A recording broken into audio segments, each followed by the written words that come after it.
All right. Sincerest of apologies. I haven't about not having all streams much this week, but I promise you there will be a lot more coming next week. Hey, what is up, guys? Welcome to Minds Behind the Music. I am your host, LA. Today is another installment of maintaining your voice/range, but this particular topic is about finding your timbre. Now, before we, talk about the topic, let's figure out what timbre is. From what Wikipedia says, in music, timbre, also known as tone color or tone quality from psychoacoustics, is the perceived sound quality of a musical note, sound, or tone. Timbre distinguishes different types of sound production, such as choir voices and musical instruments. It's basically like how someone's voice type or vocal range it's more of the color that defines the vocal type and the voice range. Now, what I mean by this is it's another way to differentiate between different voice types, at least in both the male and female perspective. Like, say, a tenor's vocal range is going to have a much lighter and brighter timbre than, say, a baritone or bass's vocal range, where it has a more warmer, lower uh, timbre to their voice. Now, to differentiate it even within the voice types or within the different vocal types, um, when you really go get into it, it's even within the tenors and the baritones that have different voice timbres. Some could have a higher timbre, some could have a lower timbre. For example, the singer John Denver, he has a much higher timbre, like than to uh, say like maybe Peter Cetera from Chicago. They're both in the tenor range, but John Denver has like a more brighter timbre. Not to say that Peter Cetera doesn't have a bright timbre to his voice. It's just there's more of like a lower or higher register, at least from the way that they speak. Like if you hear like when you hear John Denver sing Country Roads, it has a much like brighter sound to it. I'll I'll try and let me get the lyrics to that because I don't remember the lyrics of Country Road. Country Road, take me home, country roads. That's it. But yeah, that song where it's the as you hear when the lyrics come in, it's like almost heaven, West Virginia. It's kind of like he's holding back a little bit, not holding back, but like he's not pushing too hard. Like that's just how his voice is. He's a light tenor, and that's if I'll try to do another uh, version of that where it's like country roads take me home to the place I belong, West Virginia.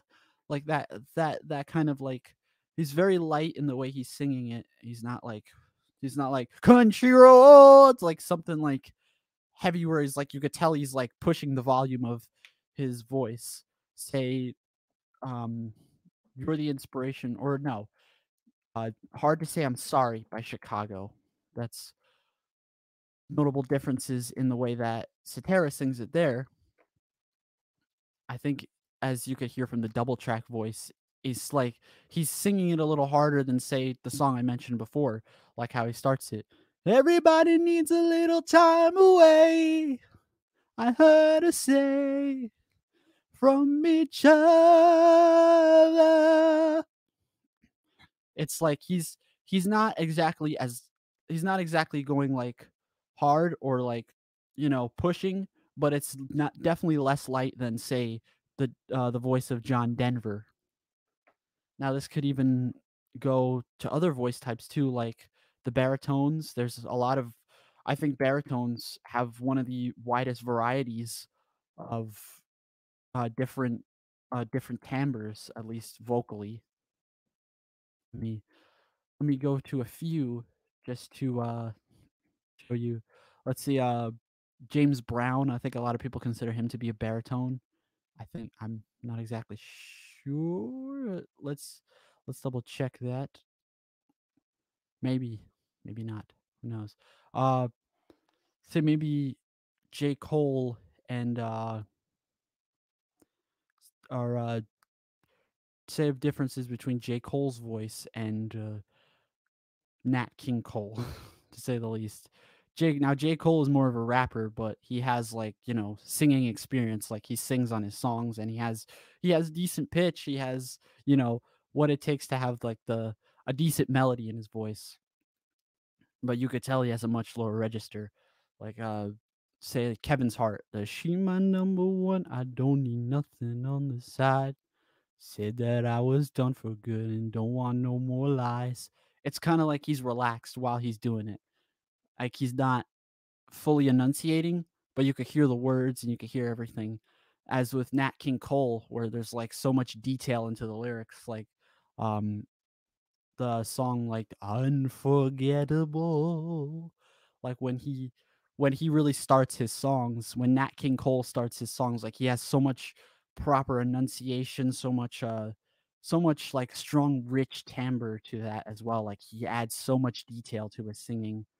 um, I would say go to any Nat King Cole song that you would think of, like his rendition of "Smile," any of his old Christmas songs. He has like a very like he has like very much focus, and he's going very light, but at the same time he has a lot more enunciation and a much deeper timbre to his voice. Or J. Cole is like more relaxed, not high but not too low either. So it's like a similar voice type. Or say Louis Capaldi. He's another. I would consider him more in the high baritone, and he has a much similar timbre to say Ed Sheeran, who's a tenor. But the difference is between Ed Sheeran has a more light sound to his voice, while Louis Capaldi kind of has like he is pushing, but it's not like it's hurting him. It's not like where it sounds like he's hurting his voice. So he's more in like the high baritone, and it's like the song Before You Go, where it goes like, "So before you go, was there something I could have said to make it all stop her?"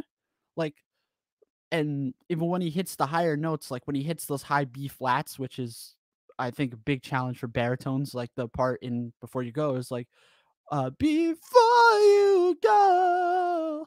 It sounds a little more nitty and gritty, like it's on like not distorted, but more like you could hear like you could hear more of like a not like a struggle, but more of like a hard like push, like he's going into that note. Now, I wouldn't advise you to do that because that could actually hurt your voice, but more often than not, that's another one. Or you could even go so far, like I know a lot of people have done this over the years, but compare Prince's voice and Michael Jackson's voice.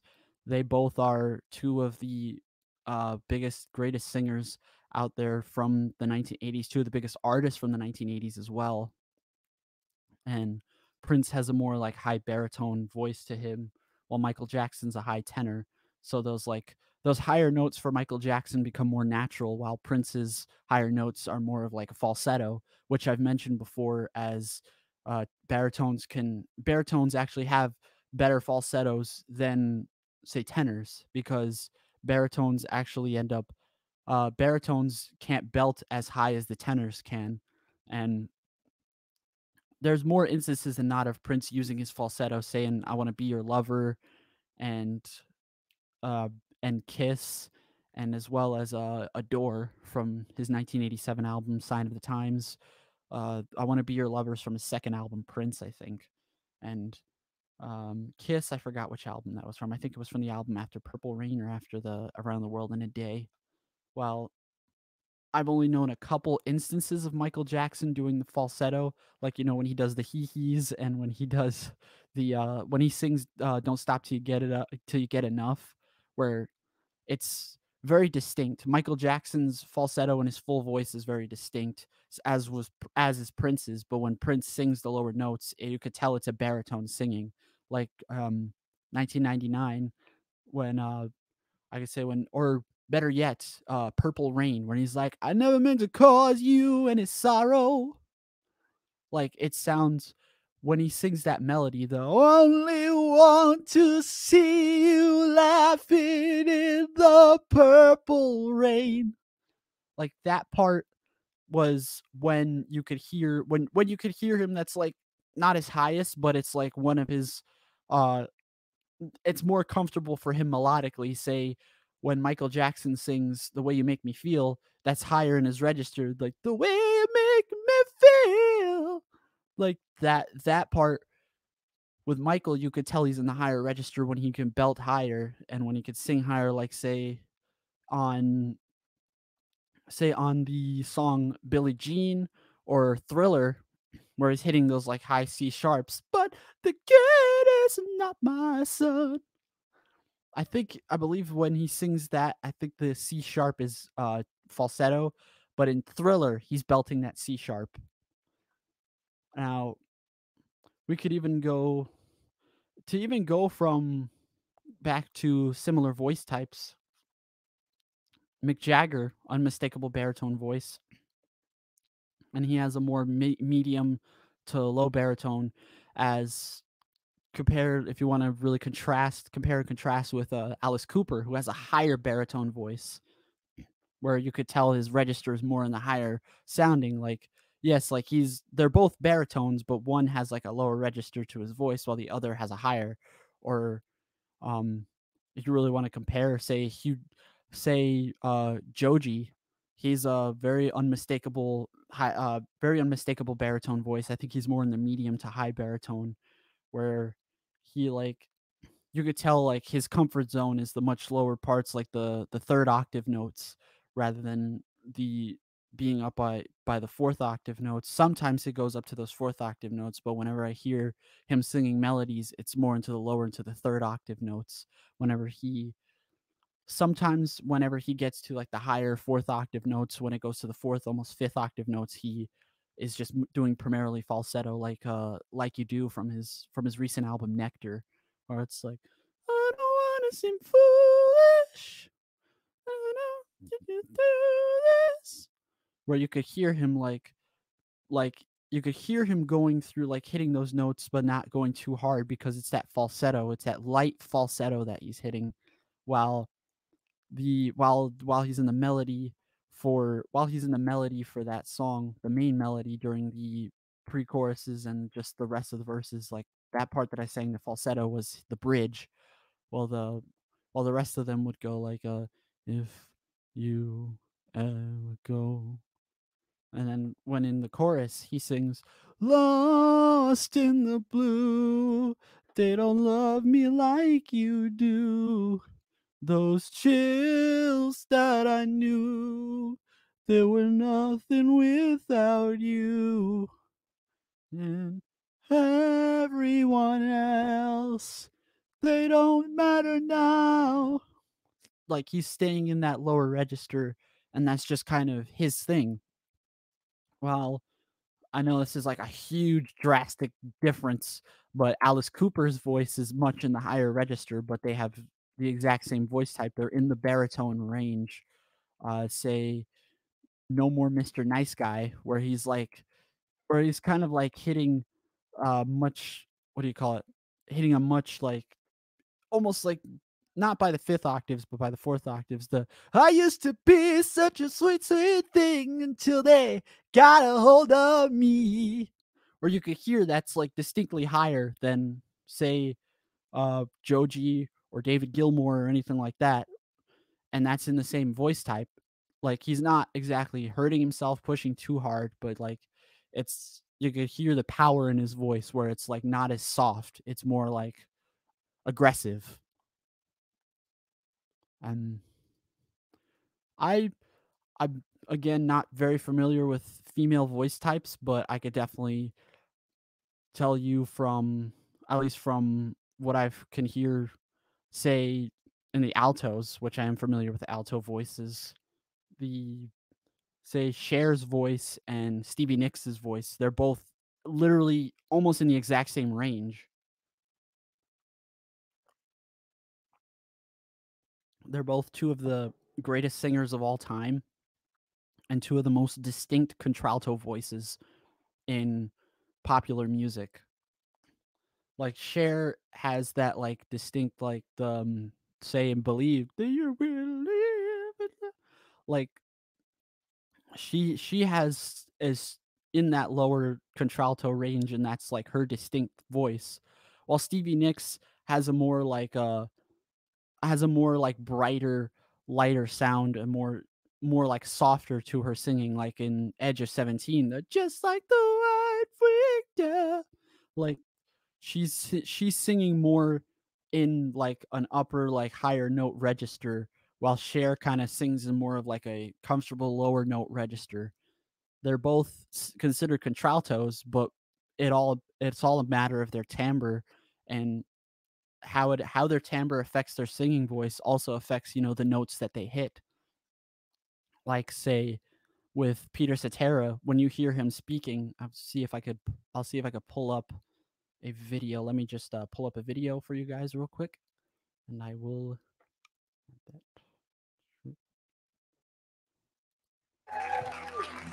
Well, as the voice of Chicago, Peter Cetera recorded hit after hit, and he dominated the charts as a solo artist. The singer-songwriter is in the country for a series of very special shows, and we'll chat with him in a moment. But first, let's remember where it all began.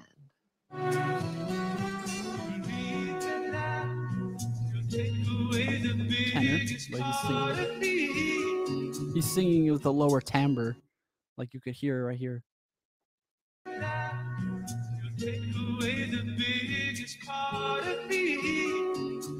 Not sing along to those songs. Let's welcome him. I'm skipping through the rest of them because I don't want to risk getting Beatoed.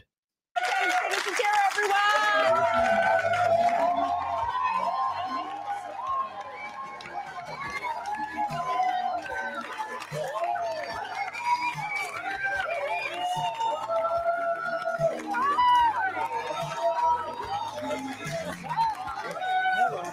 Oh, wow. Wow, look, you're a rock. And disclaimer, I'm not very familiar with how Chicago handles their copyright, so if this video gets taken down, I'll try and make it again next week.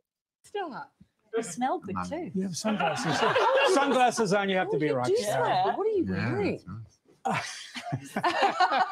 Is that too First, forward? no, I think it's Tom Ford something. Oh, it's very nice. And It is nice, isn't it? It's great. Yeah, it's fabulous stuff. You smell good, you sound good. No. Yeah. Well, thank you. Thank you. Yes, I smell good and sound good. And wearing sunglasses, which is the hallmark of a rock star. Well, That's how we can tell you. Especially at 10:30, 11 in the morning.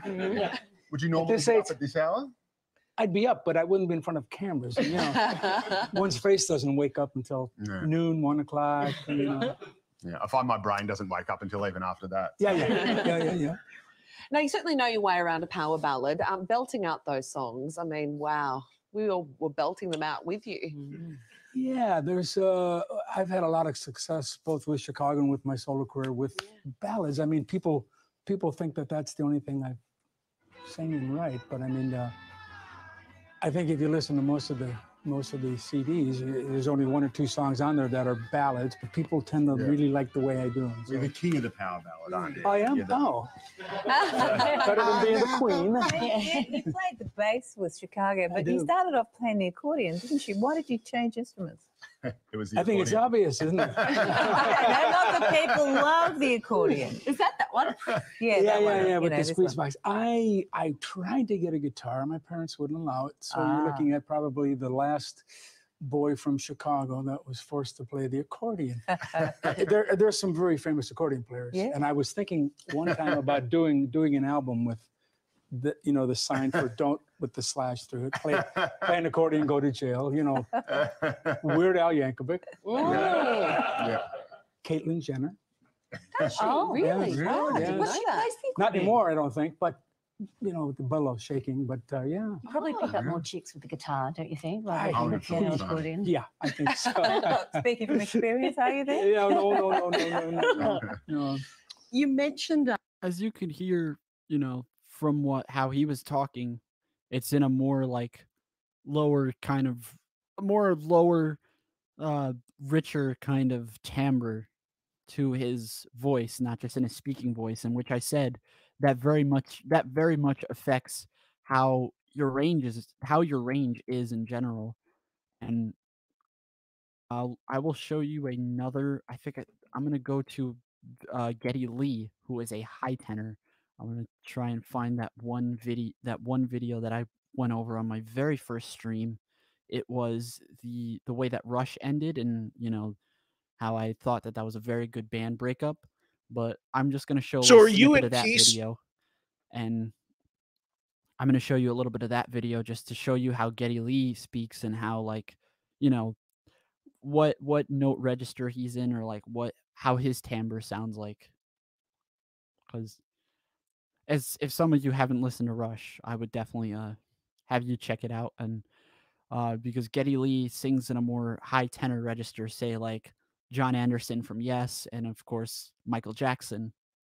So are you at peace? Are you comfortable and you are at peace with the way Rush ended? I mean, I've said this many times, and I'm not saying this, I've said this a million, and the way you chronologize was the way, to me, the band's whole career has been done, with respect to the fans and so classy, and you ended strong. I'm a big believer, no matter how much I love a band, don't stay too long at the party. Know when to get out before you start saying, well, that guy used to be so good.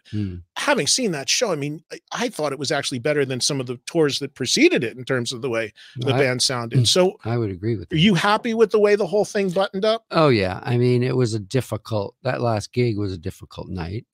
But what you're talking about is really what was going through Neil's mind. He was struggling throughout that tour to play at his peak because of physical ailments and other things that were going on with him. And R.I.P. Neil, by the way. But I'm gonna continue. And he is a perfectionist, and he did not want to go out and do anything less than what people expected of him. And that's what drove him his whole career. And that's the way he wanted to go out. And I totally respect that. And for Alex and I, of course, we're not drummers, so we don't know, and we don't take the same physical abuse, although Alex does suffer from arthritis, and he was having a very difficult time on that tour, playing a 3-hour show. Yeah. So it was clear that whatever happened in the future was not going to be like that. And I spent a lot of time designing that tour with all our great creative people and trying to make sure that it told that story in reverse. And it was great fun to do. And I think my sadness was just the fact that I was so happy we pulled it off with the whole reverse chronological thing, that I would like to have had the rest of the world that couldn't come to those cities experience that. And that's really the only regret I have, is that we couldn't do more shows. But in hindsight now, and with the benefit of time, I'm very happy with the way it went down. And it just didn't sit right for me to do a farewell tour and try to capitalize on that word. It just didn't work for me. And And it might sound like, he's talking in a lower register, but from what I carry, and I'm not saying you have to pay attention to how every single singer speaks, but it does help. And I noticed that Getty Lee's more on like a lighter, higher kind of timbre to his voice, because, he's a high tenor. That's just how his voice is. Sometimes your voice is not going to be at a specific low timbre or high timbre that you want it to be with, that you want it to have, or say that you would expect it to have. But at the same time, you also have to take to consideration, like, what is your voice type, and what are you going to sound like, because that's all there is really to it. Another thing that can really help you, if you're a tenor or baritone, I've mentioned this in one of the first few maintaining your voice / range lessons videos, is go on a piano or go on to say if you have a phone, there's like a pocket pitch app, and there's a pocket pitch app that you can get. I would think you might have to do a one-time payment for the pocket pitch. And you could go on the piano, figure out the lowest note that you could speak or want to speak at, versus the highest note, which should be, I would say, about 2 octaves. Try to stay within 2 octaves, say A2 to A4. Try to stay in that range. Try to stay in that speaking range. This is just going for a tenor. Now, for a baritone, you could try to go a little lower. Like say, if you find a comfort in the lower register in which you're not hurting your voice, say go maybe a step down from that, like G2 to G4 or F2 to F4, whichever you want to stay in. Just a comforting spot that, kind of helps exercise your voice, but also doesn't, you're not pushing your voice too hard, because that actually, again, it's something that you need to use and not abuse. But that's all I have to say for now, guys. Like, comment, share, and subscribe if you want to see videos similar to this one. I'm sorry I haven't been able to have as many streams. I've been pretty swamped this week, but I should have more streams for you this upcoming week. Just check back to my Instagram at LA Perez Works. I will have updates on my Instagram story regarding the podcast, so be on the lookout for that. And just if you're feeling generous, Cash App $Louis ATM 929. Anything is greatly appreciated. $1, $2, $5, either one. That will be anything. Every little bit helps, especially when it comes regards to the podcast. I could use some more XLR cables, but that's it for now, guys. I hope you have a great weekend and a happy Easter. Happy April Fool's Day, by the way. I know that's today. And as always, stay tuned.